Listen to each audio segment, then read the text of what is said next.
fresh off the game of the year, Patrick and I are going to give our thoughts on the conference finals, what we've seen so far, and maybe some parting thoughts on the round 2 teams. Let's get into foul trouble. Oh my gosh. James, I just still can't. I feel like the game is still Eastern Conference Finals, Knicks Pacers game 1. It's still radiating in my body. I can't get over it. I can't believe what I have seen. Where did you watch the game?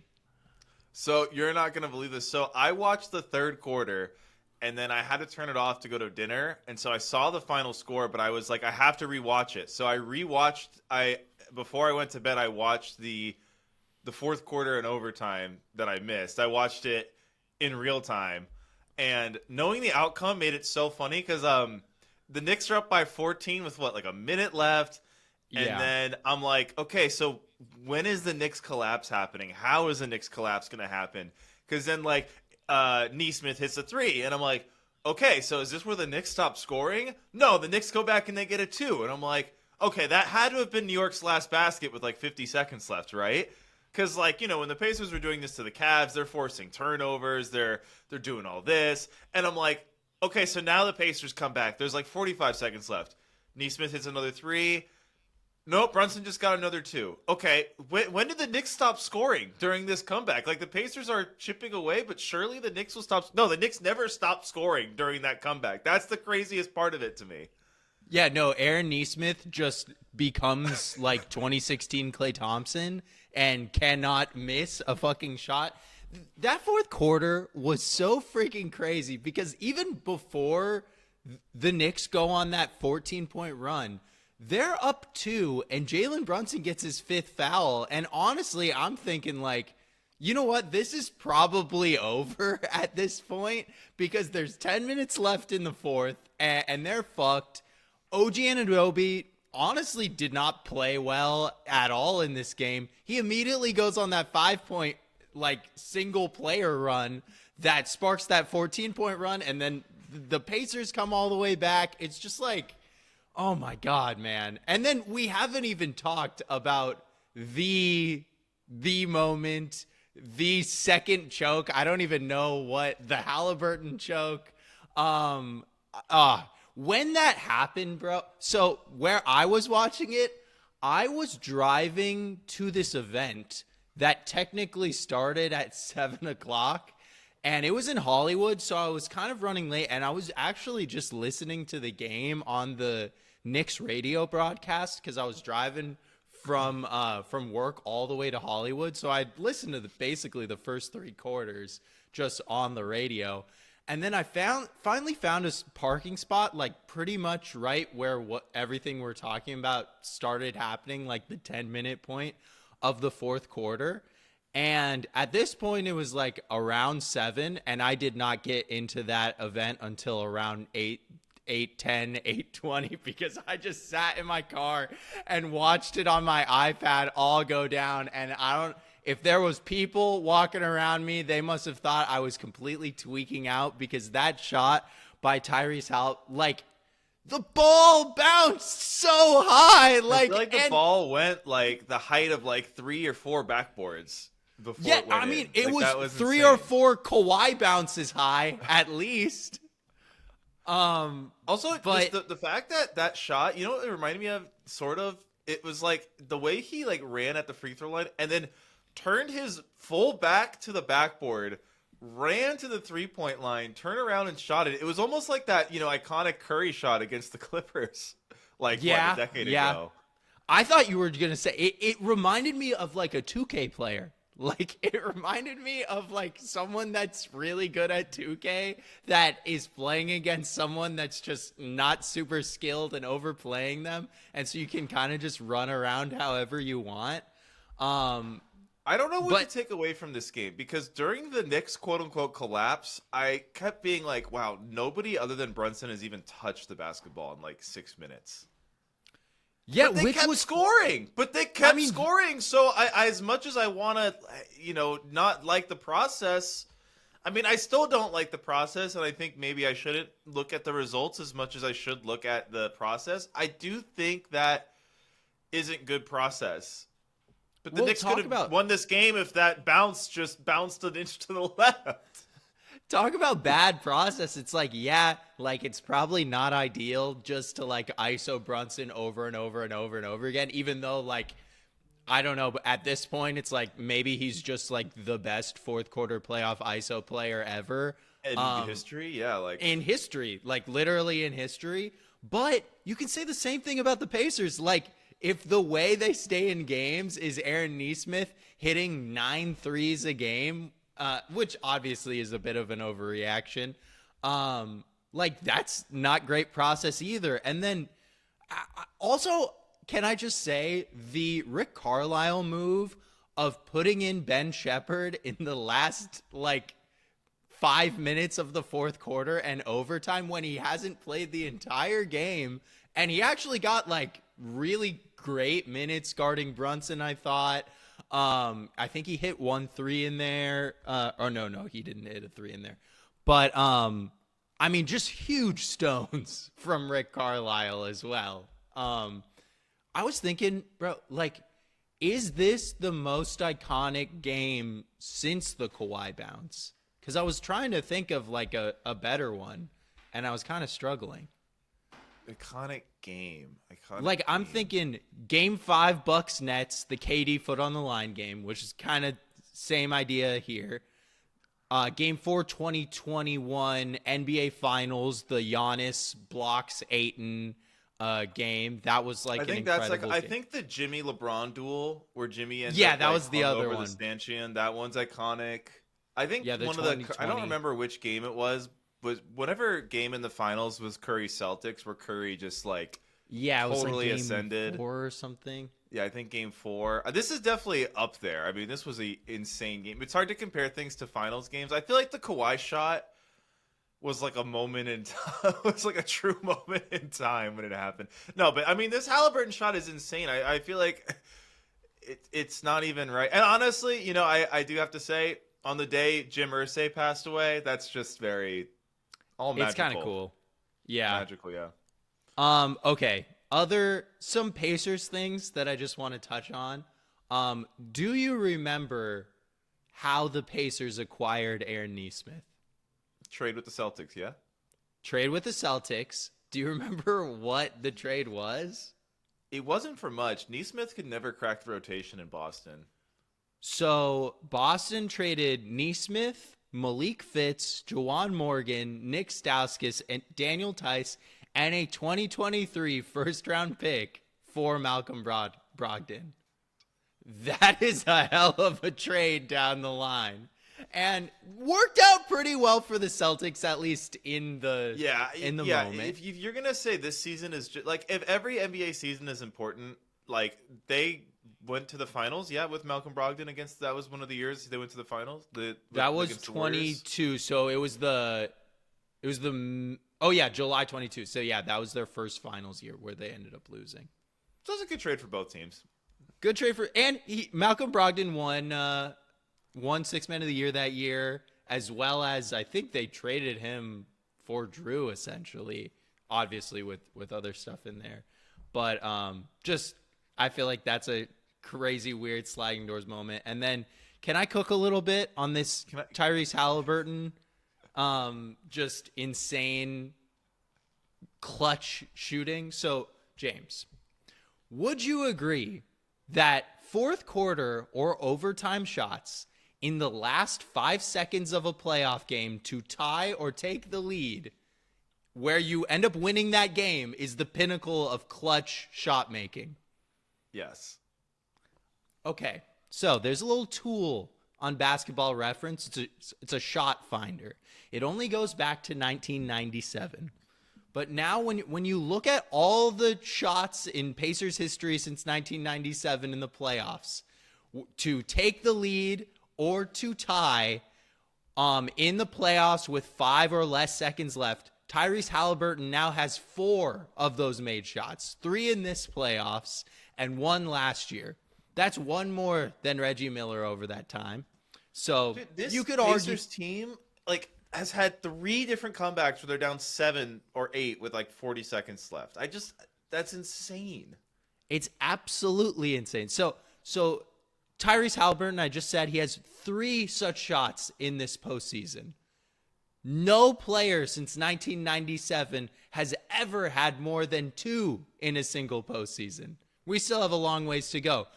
Pushing that even forward, since 1997, only 2 players in a career have had more than 3 shots such like that. Do you want to guess who those 2 players are?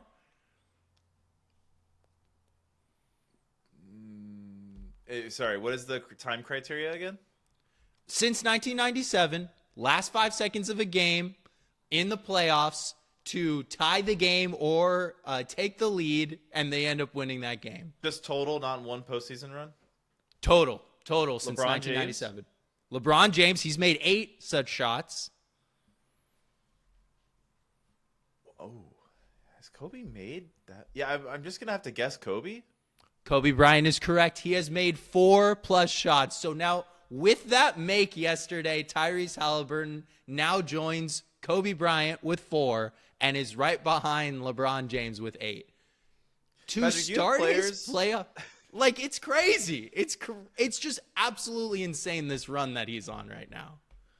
Do you have NBA players where it's like when they're open or quasi-open, you kind of just always assume it's going to go in? I mean, Luka Doncic.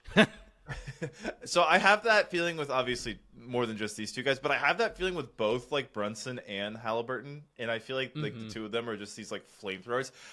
This series has been so hard. I'm kind of glad that it ended on a way where we didn't have to drop a big analysis pod on it, because I truly didn't know where to go with this series, and I feel like after having now watched Game 1, I know they relied on the crazy shot making of Nesmith in Game 1. But I do feel like these teams are about as even as you can get. And I feel like just given that the Pacers won Game 1, I would pick them going forward only because I think these teams are so close. And if the Knicks had won Game 1, I'd pick the Knicks, which is maybe the most reactionary thing I could say. But truly, like, I don't know what to make of these teams. I mean, I feel like you compare the rosters, you feel like the Knicks roster is better, but just the way I think even Knicks fans would agree they're probably not maximizing it the way they play so heavily through Brunson. And it's not that it's not working, as we said. It's just, it feels like the Pacers squeeze every ounce of potential out of the guys they have, and the Knicks don't. And I think that's what makes them pretty even teams, in my opinion.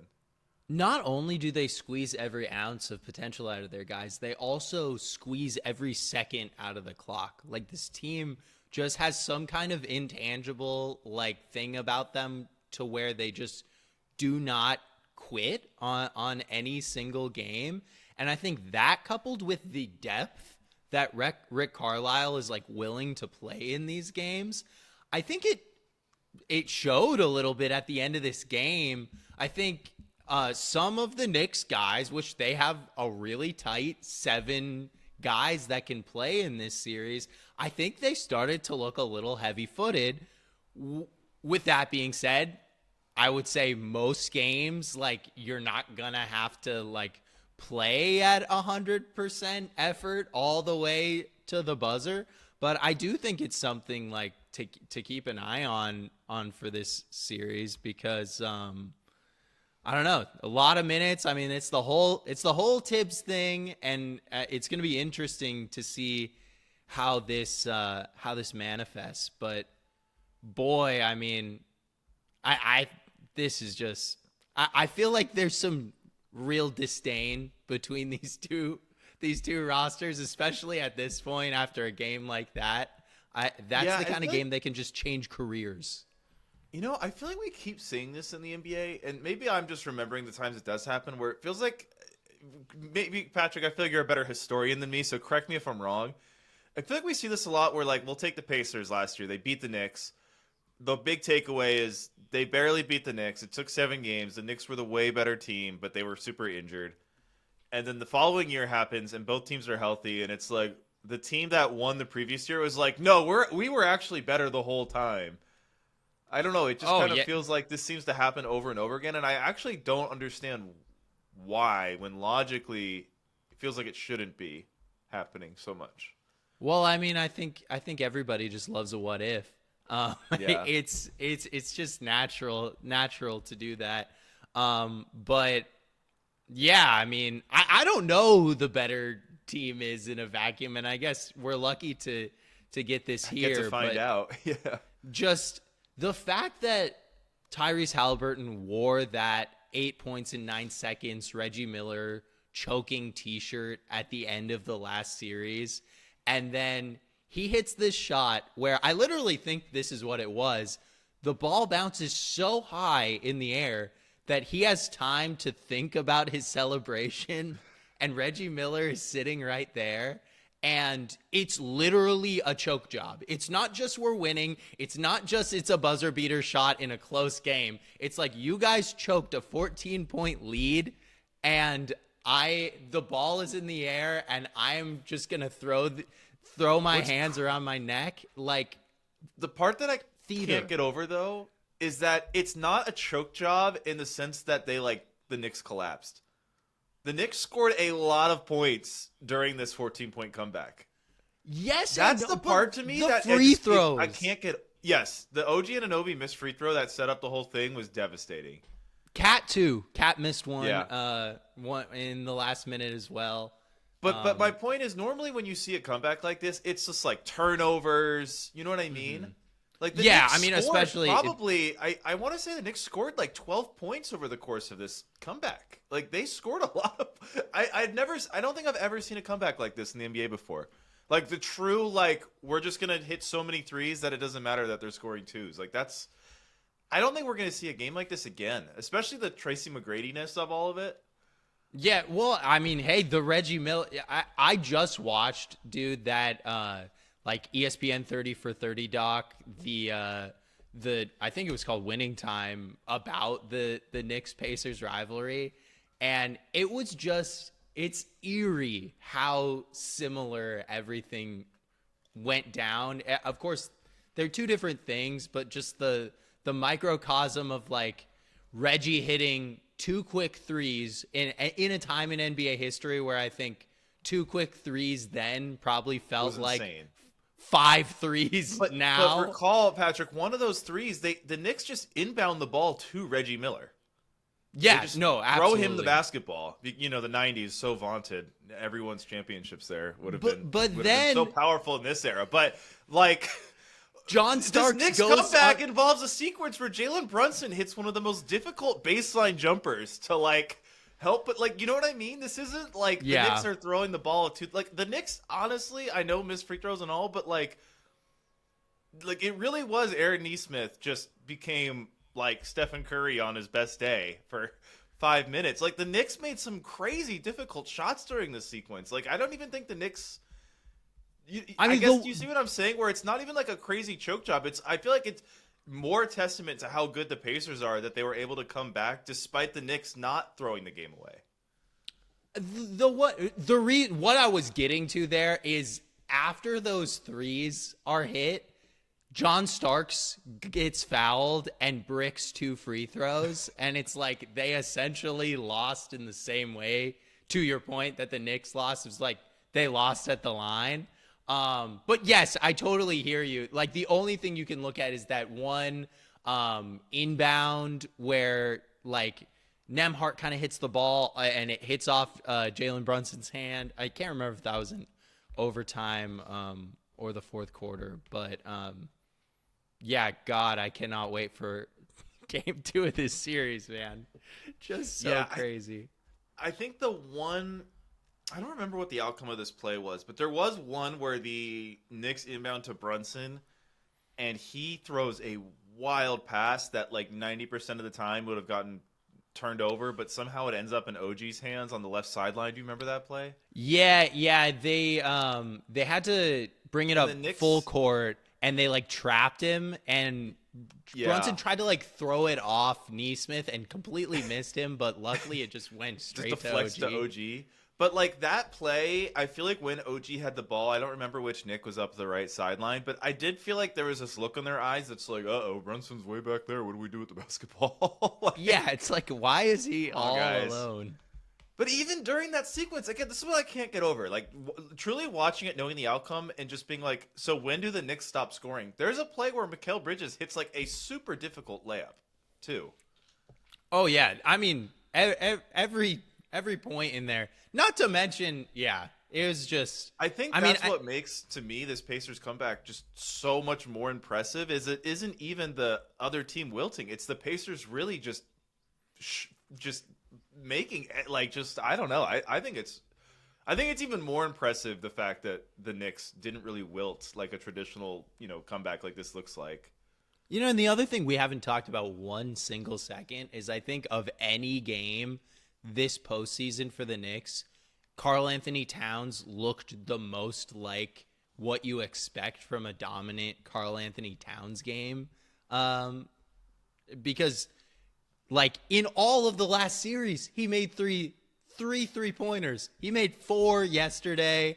I thought he was great operating kind of on the block where we saw him really thrive in the Celtics series, but 12 rebounds to go along with his 35 points.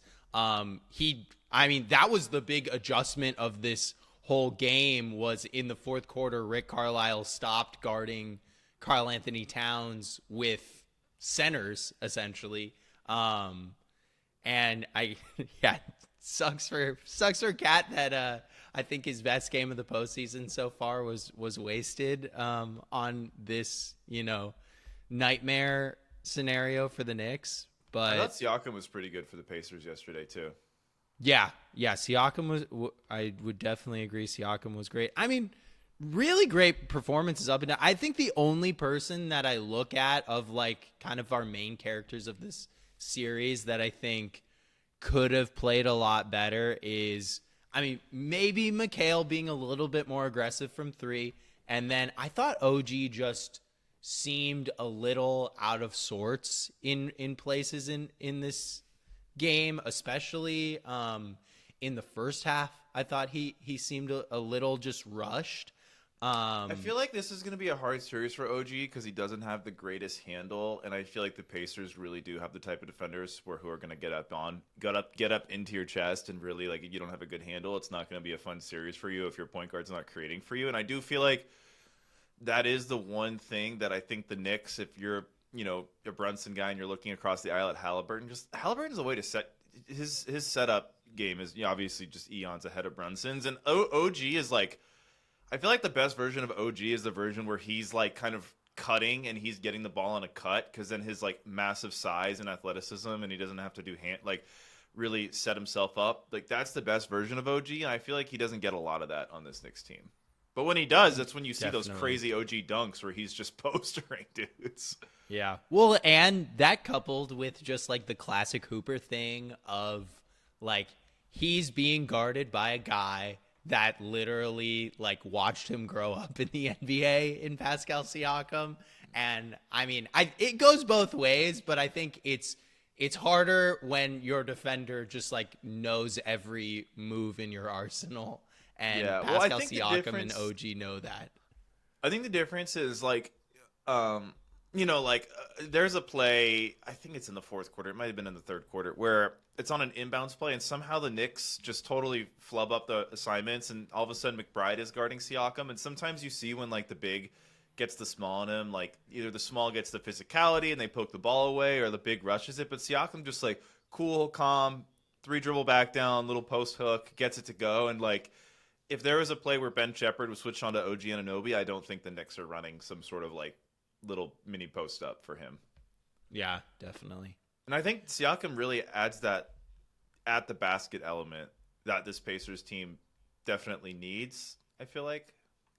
Yeah, totally. And I think that's a big difference between this year's Pacers and last year's Pacers. It's just like you can just tell how comfortable he feels, and like it's in a way that like you just can't feel when you're traded midseason to a team. Definitely.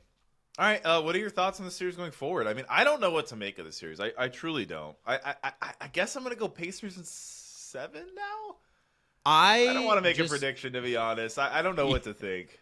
Yeah, I just before the series started, I said to myself, Knicks in 7. That's what I was feeling. I liked just like the matchups around the whole thing for the Knicks slightly better than for the Pacers. At this point, I would not be surprised. Honestly, Pacers in 6, Pacers in 7, Knicks in 7. Like, those are all of the outcomes that I think are realistic. I'll stick with Knicks in 7. On a completely personal note, I don't think there's a non-Suns team that I have loved as much as this Knicks team since I don't even know when. Like, probably like the 2016 Cavs come to mind as like a personal team that I have just loved watching and have felt like I really connected with their players since this Knicks team this year. So there is a little bias in that prediction. And I'm sorry, Knicks fans, I don't have a great track record for teams that I'm rooting for, but I will throw my support behind you guys. But I'll stick with Knicks in 7 for now.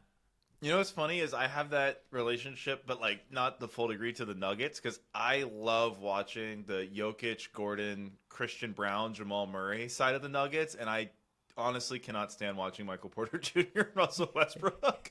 I know that's such a weird team for you. It's like, dude, Russell Westbrook, some of had your a pass favorite in Game players 7, in the league. Yeah. Oh my god. where he picked the ball up and then just threw it chest pass right to an OKC defender. Like, dude, what?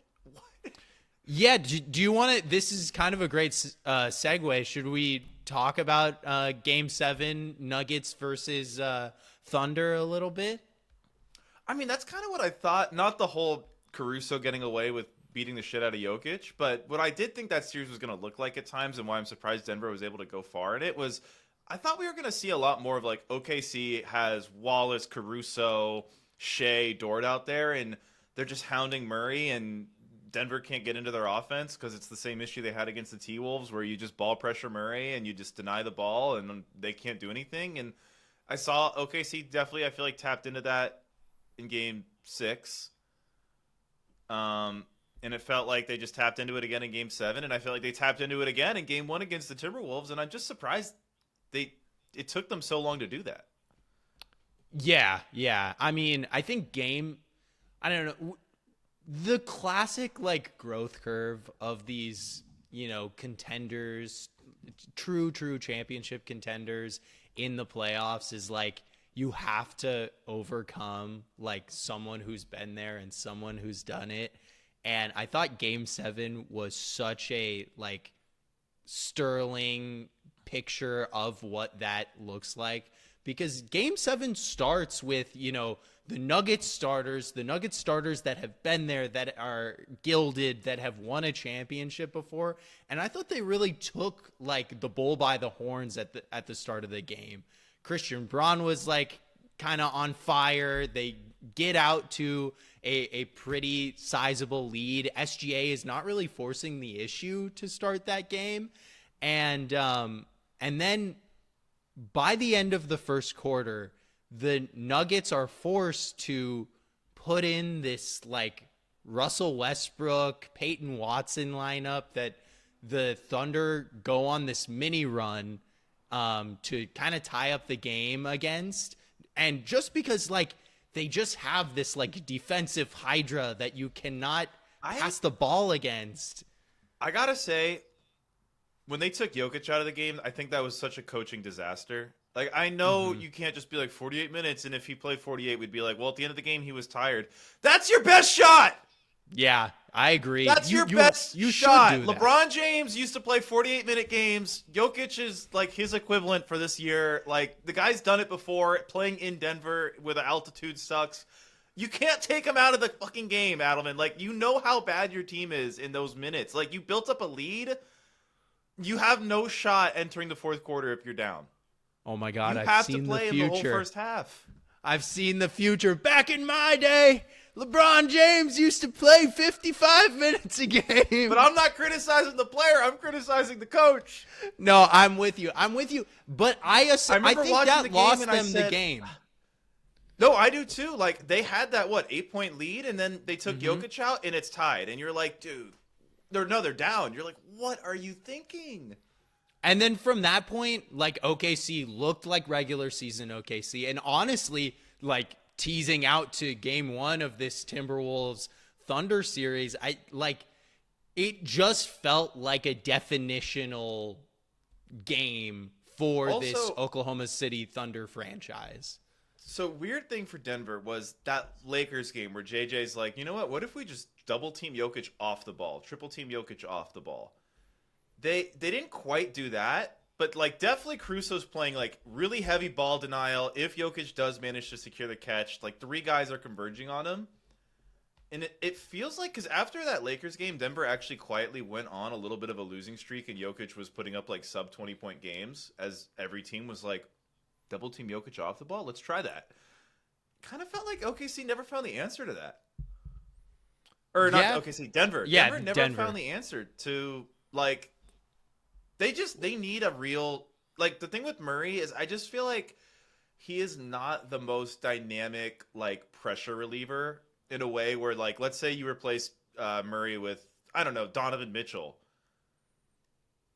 I don't think teams would be as willing to play Denver the way they do if you had a guy like that. Absolutely not. Absolutely not. But I think you can say, to like Murray's defense a little bit, you can say the same thing about Michael Porter Jr. You know, I mean, they got to get something. I can't believe they gave him a max contract when the guy can't dribble. Yeah. That's, and kind of segueing into like, what the fuck does Denver do? Because I think the rest of that game was just kind of like OKC being dominant on defense, SGA looking like SGA, and they just really didn't look back. Is there more analyzing to do in that game than that? No. Should we go to Minnesota? Or just Nuggets offseason quick run through of trade FPJ, yeah, some sort of German doctor to work on Aaron's hamstring. Honestly, yeah, I mean, I maybe find some retirement homes from Westbrook, because it's time, man. Like, how many times in a row are we gonna have to be like, "Wow, Westbrook's really helping them in the regular season," and then he's like the worst player in the playoffs? Like, what, NBA? Like, are you guys just blind to what happens every time basketball is important? I'm confused about this. It's more complicated than that, though, James, because Russell Westbrook isn't just like, I don't even know what to compare to, like Landry Shamet, to where if you put him on the court, just nothing good is going to happen.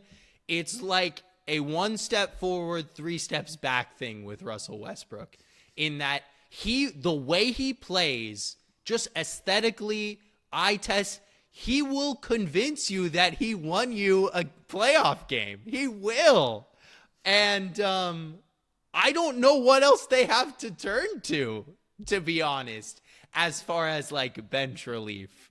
Because I mean, I guess it's just, you know, you look at that game 6 from, I think game 6 from Strother, and you hope that he can capitalize on that. You've got Day'Ron Holmes coming back, who missed the entire season. Like, that was supposed to be your backup big, taking over for DeAndre Jordan. Of course, he's a rookie, so it's like, that's going to be a mixed bag. But, you know, I fully expect Russell Westbrook to be back. He has a player option that I don't see why he wouldn't opt into. I don't know where he's going to get Calvin playing Booth time. screwed this team. Dario Saric also has a player option that's going to eat away at their cap. Yeah. And did you see Michael Malone, after years of calling everybody who dared write about the NBA, who maybe had a different opinion that Jokic shouldn't be the MVP, he was like, well, SGA is the MVP. It's like, dude, you are such a piece of shit. I can see why they fired you. Yeah. What a fraud. You know what? Maybe Denver. You know what, Patrick? I'm gonna be green light for Denver, as bad as we're making it seem, because it seems like we got rid of the worst GM and like the dumbest coach we could find. You know, the thing about Denver is, like, if they won that game, which, like, you know, it's one game, they could have won that game, I would be sitting here right now telling you that they are my favorite to win the championship. That's just as simple as it is. And so it's not like they're far away. We do need to keep into perspective that, as kind of imperfect as Michael Porter Jr. is, he was injured, like greatly injured, wearing like a fucking shoulder pad of medical tape the entire playoffs. So I think he could have been better there. And, you know, we talked about the Day'Ron Holmes. You know, there is an internal development aspect to this roster that could get better. They are hugging right up on that second apron. I think they should be able to avoid it, but it's going to be hard to, add talent and I stay feel away like a from name that I'm thinking that like I feel like the way Denver could really maybe win a trade that maximizes someone upside is like this will be a weird name, but like Karis LeVert, a guy who in the past I think everyone's like, man, Karis, you've got some nice game, you can handle, you can shoot, but you're a little too self-confident, and you have to realize you're not the best player in your team. If they could get a player like that who could actually kind of do some stuff with the ball, but then buy into the Jokic-centric system, I think that's the type of player that could really maximize his own personal upside with Denver. And they could probably like get that. for cheap. Yeah, But I feel like with Jokic, it's like Hoopers kind of do well next to him because he just always gets them the ball in the right spot, and it's like they kind of feel like they're doing it all. Yeah, I don't know. I mean, I think one thing if you're Denver, you got to feel really happy about is I think Aaron Gordon's like evolution this season feels very sustainable long term, and like, man, shout out to Aaron Gordon for the playing through that hamstring. That was insane. Yeah. I mean, I will say in all that research of like the final seconds to win or to tie, Aaron Gordon's postseason this season is right up there with all of like the all-time great like clutch postseason runs. So he was incredible. I mean, I think he's completely redefined himself. Like being able to shoot the way he does is just insane. Especially for a guy his size. OKC Thunder? Yes, we should. We are running long today. Yeah, I feel like Shea looks really comfortable in a way I feel like he didn't quite look as comfortable like earlier in the Denver series, and I feel like that comfortability is like come over to this Minnesota series. And like, man, when OKC runs like him, Wallace, Dort, Caruso, it just feels like it's so hard for other teams to get into their sets when they're really playing physical. Yeah, and I mean, I think thinking back 2 seasons ago, before Minnesota had kind of broken through, our big question was kind of a question of like ball movement and facilitating with them. And I think Anthony Edwards has gotten a lot better in that scenario. And then Mike Conley has been there to kind of smooth over the transition as well. But that is the huge question for me in this series, especially with Randall, a guy who likes to dribble the ball a little bit. And I think he's a good passer. I think he's probably a better passer than Karl Anthony Towns, although Karl Anthony Towns was throwing some pretty sick passes yesterday. The T-Wolves just cannot dribble against this team. And I think that game was pretty much as simple as that. I think the game was way closer than it should have been. The only reason it was that close is because Julius Randle was absolutely on fire in the first half. And I don't know. If I'm a T-Wolves fan, I'm very worried by what I saw in that first game. Oh, yeah. I mean, Ant's got to dial up the aggression a lot. Yeah, Anthony, only 13 shots. I mean, maybe there's a world where they can try to bully OKC on the glass, which is kind of hard just because, they are playing Hartenstein and Chet quite a bit. But, they didn't do bad on the glass, but they have to dominate on the glass. They lost the rebound battle by 4 rebounds, so it's essentially a wash. My one worry as an OKC fan, it really has nothing to do with Minnesota, and it was something we saw for a lot of the Denver series. Like, for most of the Denver series, it felt like OKC is generating wide open threes at a really high rate, and they're not hitting them. And I think that's kind of weird now that this is the second postseason in a row where it feels like OKC cannot make an open jump shot. Yeah. So I think that's my one, OKC negative. But my OKC positive is, or that's just fluke randomness, and we're about to see OKC, put on a just torrent of three-point attacks. Oh. I hope that's not the case. Then they'll just sweep the rest of the playoffs if they they shoot threes. But I think that's in play. I don't know. I think OKC right now I'd easily pick to win the whole thing. I mean, I would definitely pick them. I definitely am picking them to win the whole thing. I just want it to be close as like a Can I give you a weird player comparison? Yeah. For Russell Westbrook for a Thunder player, and you'll never guess which one it is, but I see a lot of him in him. Who? Chet Holmgren makes some of the dumbest plays on the basketball court. Dude, I cannot believe how overconfident Chet is in his own personal ability. Like in some of the Denver games, man, he tried to do like a behind the back split 3 defenders, and it's like, bro, the shot goes flying off the backboard. Yeah, I don't know, man. Chet makes some like he thinks he's way better than he actually is types of, or doesn't realize he's like a big man and shouldn't be doing some of those. I don't know. Chet makes some really boneheaded plays, but I feel like SGA's kind of realized that, and that's why Chet doesn't get the ball in those situations as much. I thought the Denver series was really, really tough for Chet, but I will say, especially after the first half of this game, this was a close game. I think Minnesota might have even been up. They were up in the very beginning, and I think OKC was up at halftime. But it either way, it was really close. To start that third quarter, Chet took over that game. He was just like timely cuts. He hit a 3, which like I don't know what happened to like stretch 5 Chet Holmgren, but that has not been what has been going on this postseason whatsoever. Just finishing at the rim. I think the best version of like realistic Chet right now is just when he is cutting and finishing. I think he's a timely cutter. Teams just generally seem to lose him in their coverages for Shea. And I think if he can do that consistently, if he can catch Randall sleeping, if he can catch Gobert sleeping, that's just another reason why I can foresee this being a quicker series than maybe fun. Yeah, I just feel like Minnesota has a similar problem to Denver where it's like you've got the one real ball handler in Anthony Edwards. And I guess you have Mike Conley, who they're just going to try to run off the floor.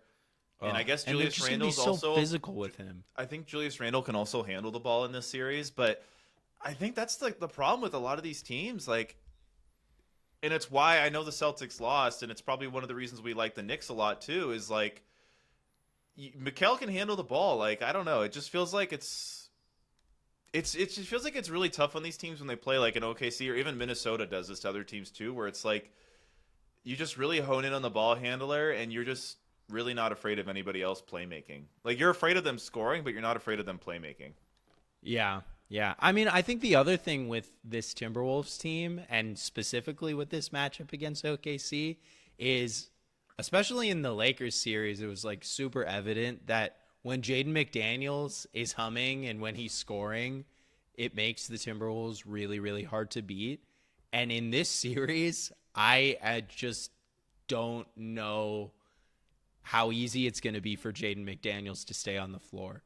Because I think plausible way the Timberwolves make this a series is if Edwards just really ramps up the aggression and just has more personal success attacking Dort, Wallace, Caruso, etc. one-on-one. And I think he can.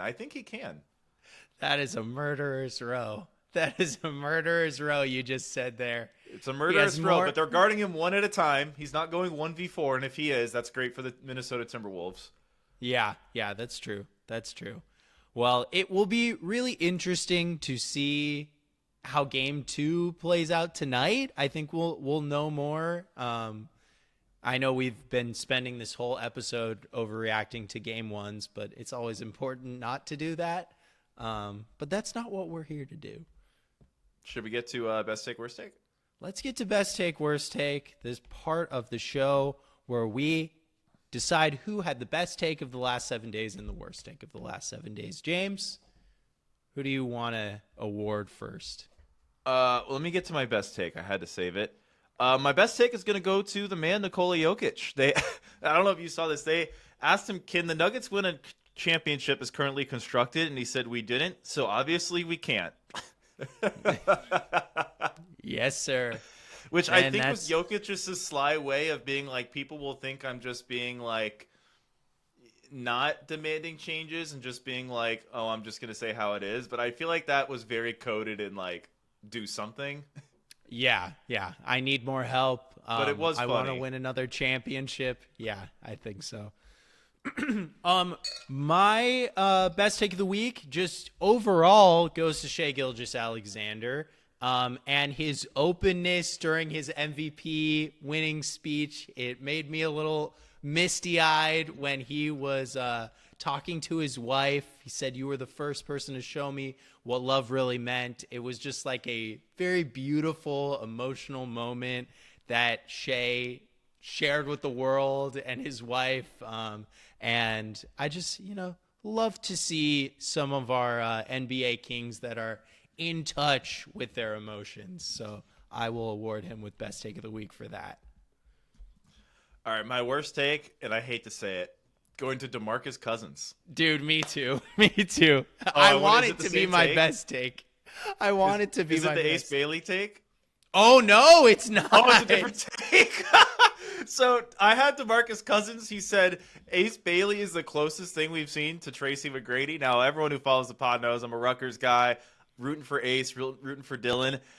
Ace cannot, the current May 22nd, 2025 version of Ace Bailey cannot handle the ball or pass the ball at a bench level player level yet. That's not why he's going to go high in the draft. And he plays nothing like Tracy McGrady. I mean, there's the tough shot making, but the ability to get into the shots, the ability to at least play make at Anthony Edwards level, which T-Mac definitely could do. T-Mac career, 5 assists a game? Not the greatest, but definitely, not a scrub. We're talking about a guy in Ace who's less than assists per game and I think twice as many turnovers. So just a horrible player comp.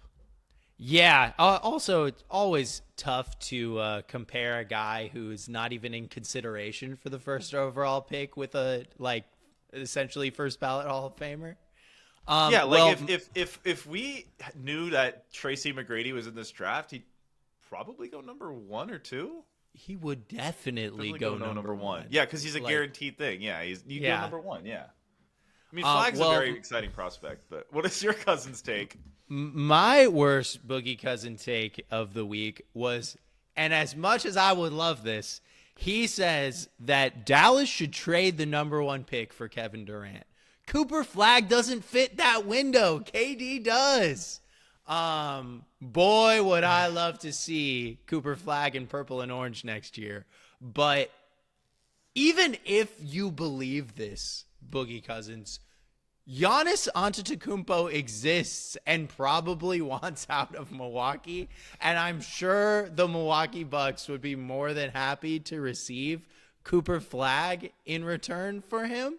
So I don't know. I don't know what you're trying to say with this, but I hope you're right. I hope it happens. Dude, I love Kevin Durant too. But it is amazing. I'm sorry. Basketball, NBA players, their ability to overrate Kevin Durant's current ability is astounding. Kevin Durant missed the playoffs. Not even to Kevin Durant's 36. He's great. He's incredible. I'm literally wearing a Kevin Durant shirt right now. But he's 36 and you want the Mavs to trade the first overall pick with we're not talking Zachary Risache right here. We're talking Cooper fucking Flag as the number 1 pick. That is crazy, DeMarcus Cousins. Oh man. This draft's gonna be fun. I'm really curious. I feel like the draft starts at 3. Yeah. I mean, I don't know. We'll see. I think 2 is totally in play for trade. I think it will definitely be Dylan Harper going there. Yeah, I think no matter who picks at 2, it's going to be Harper, but that's why I think the draft's going to start at 3. But yeah, it could. I don't know. VJ scares me.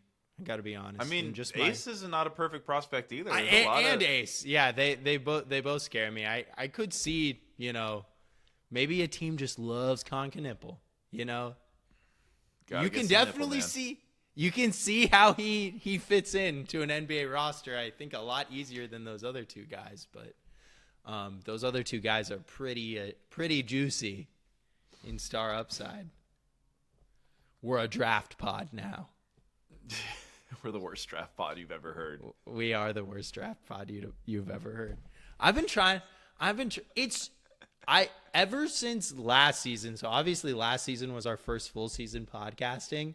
I don't know how like general NBA podcasters like know as much about the draft as they do, because it sneaks up on you so quick. Like literally we'll be done with the finals and the draft is right there. I don't want to put anyone on blast, Patrick. I think me and you are just more comfortable saying like, I don't know about this, or like we've even had during our playoff pods, we've openly admitted, hey, I didn't watch this game, so I'll defer to you more on this one. I think me and you are just more comfortable admitting being when realistic. we don't know things. Yeah. Because it's yeah, just, like I could tell anybody. I watched a lot of Harper and Bailey. I have a lot of takes on those two guys. I truly, I don't think I watched a full Cooper Flag game the whole year. So I truly don't. I watched about 2 Cooper Flag games, and I think those are the only college basketball games I watched the entire year. You know, I was thinking about like I would really love to spend 1 year where I actually try to scout college players and assess them, but my issue is I wouldn't even feel comfortable putting out like scouting grades on any basketball player until I had done it like 4 years, because like I feel like without having your own personal big boards to reflect on from previous years, it's hard to rank a prospect. Yeah, I get that. I get why you would like, say that. You know what I mean? Like Cooper Flag being number 1 this year means a lot more if I had some sort of 1 to 100 scale and I'm like, all right, Cooper Flag's at 95. Last year, Risha say I had at a 82 maybe, and you know that really allows you to contextualize how good somebody is year over year, because I feel like that's also important. And I think what's hard too with this is so many of these guys are the 1A guy in college, and you have to project how they're going to be as a 2 guy or a 3 guy or a 4 guy, and I think like you can only really properly do that after watching and scouting and taking notes for years before you can really put that out to the world. Yeah, and like the sucky thing is like high school tape like really does move the needle with like a lot of these guys too, and it's like you can't just be watching, you know, the 15 games they play in college. You got to look before, because maybe like you said, in college they are the 1 guy and like a oversized amount of their shots are coming off the dribble, and maybe in high school they were playing at a Montverde or they were playing at some like super school where they were more of a spot up shooter and their role was more, you know, emblematic of what they would be doing in the NBA, or it's just like there's so much. I think also this goes for all sports. Like I think this year's NFL draft with Will Johnson and Shadur Sanders, and then 2 years ago in the NBA draft with like Cam Whitmore, where guys are just sliding 20, 10 rounds past their mock drafts, their consensus mock spots. It's like we don't have access to the interviews, we don't have access to the medicals. Like truly, if we can only do so much scouting.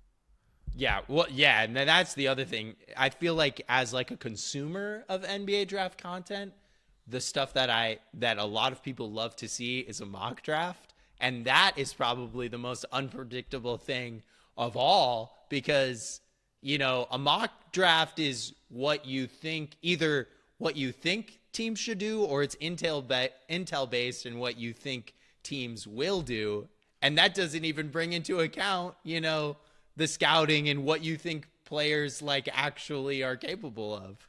Yeah, also with basketball in particular, where, you know, guys' games can be so multifaceted and can evolve, you know, one summer with just dedicated focus on one aspect. Like, how many, like, I feel like the whole 2010s for the draft was marked by Kentucky bigs coming out of Kentucky and them all being like, John Calipari did not allow me to shoot. And then half of them would come into the NBA with developed jump shots, and you'd be like, why didn't you shoot in college? Like, Bam Adebayo apparently was just like, the Heat were like, so wait, you can just drain 15-footers like on demand? And he's like, yeah, they didn't let me shoot. Well, like, and what about... Okay, that's awesome. We'll take you with the 14th pick.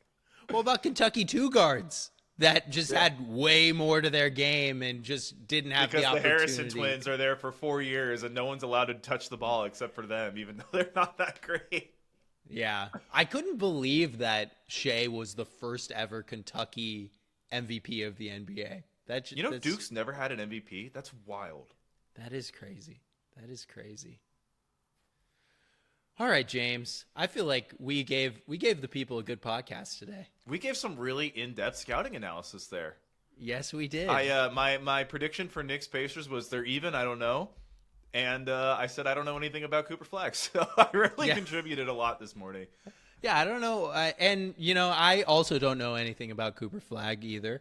The We'll most educate scouting ourselves is on Cooper Flag. yeah.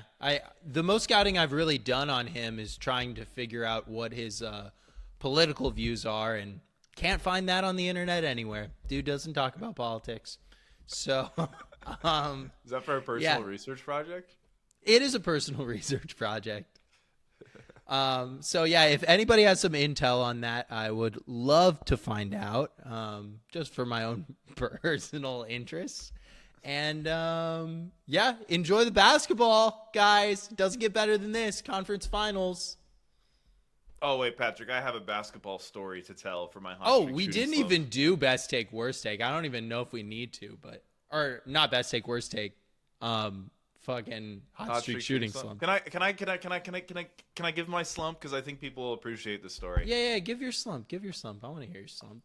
Okay, so about a couple weeks ago, I had a back injury that kind of came out of nowhere one day, and I was really stiff, and my back hurt. It was like really my back right shoulder blade. Like anytime I lifted anything with my right hand, it would hurt my shoulder blade. My side hurts, or was hurting.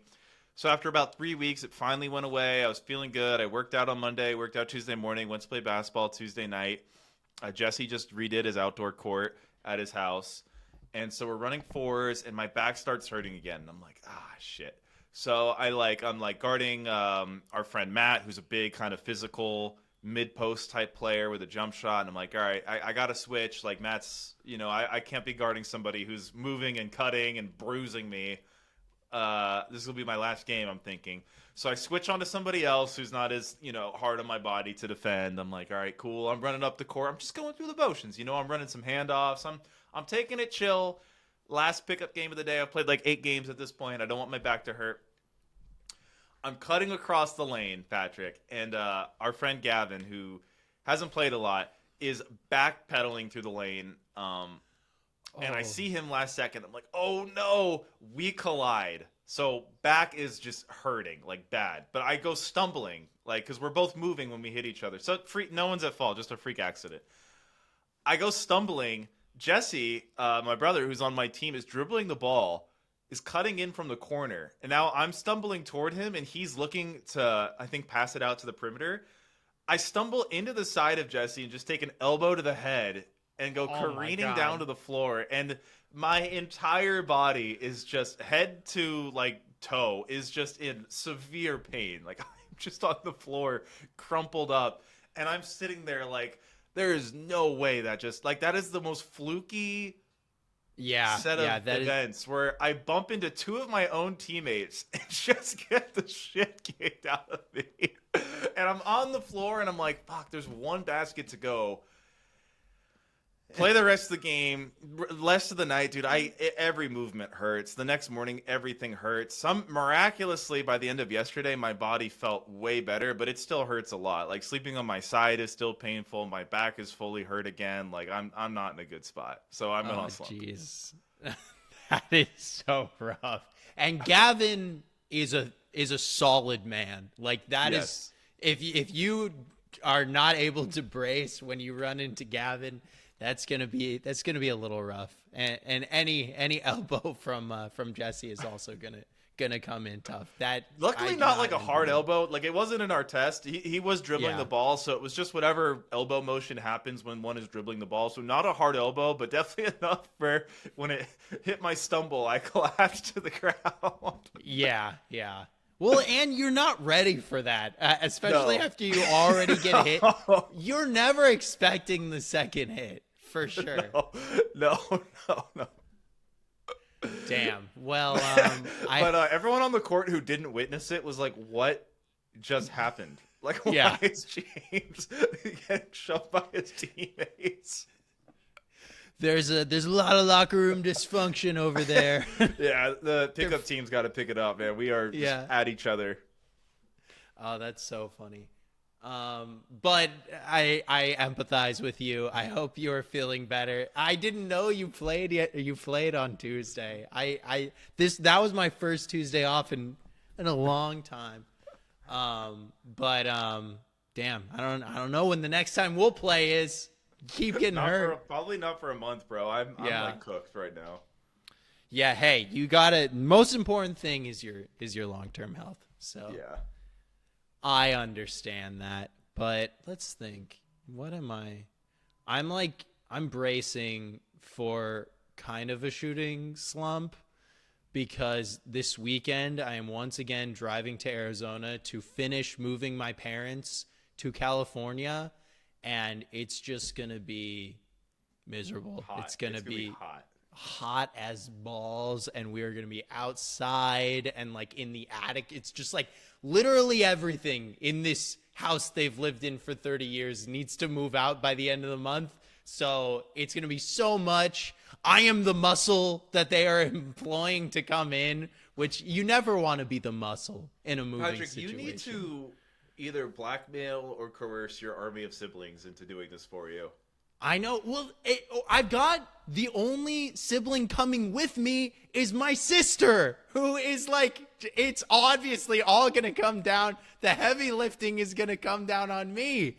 And so it's just she's a badass though. She can handle some stuff. She is a badass. She's a hard worker. She can handle stuff. But not only that, randomly at work, today, actually, what I have to look forward to for the rest of the day is spring cleaning day. And the warehouse is an absolute disaster. So I'm just like cleaning and moving heavy shit all like for the rest of the week. That's all I got to look forward to.